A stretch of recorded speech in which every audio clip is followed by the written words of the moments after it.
चला उभयंत्यांनी देवाच्या पाया पडा आणि तुमच्या ज्या काही इच्छा असतील ना त्या देवाकडे मागा.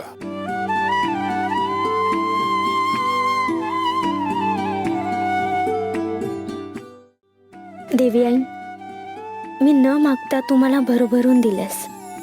सोन्यासारखं घर, मायाळू सासू सासरे आणि सगळ्यात महत्वाचं म्हणजे माझ्यावर जीवापाड प्रेम करणारा नवरा.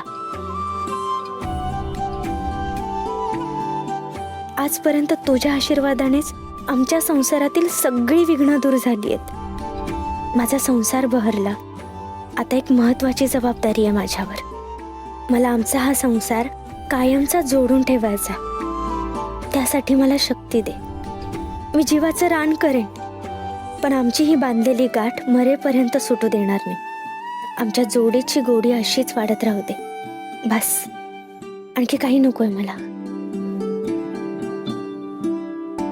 देवी आई, खरं तर तू सईंना माझ्या आयुष्यात आणलंस, यातच सगळं काही मिळालंय मला. त्यांनी माझ्या घराला घर पण दिलं. त्यांना ना आयुष्यभर सुखात ठेवेन मी. त्यांना अभिमान वाटेल असंच काम घडू दे माझ्याकडून.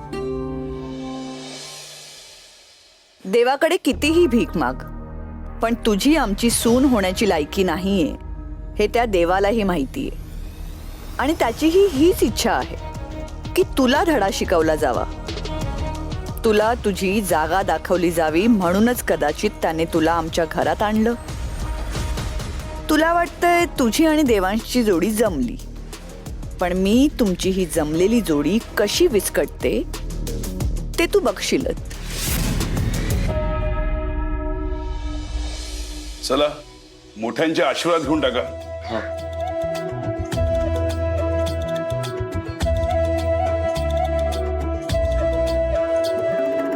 तुमच्या सगळ्या इच्छा पूर्ण होत.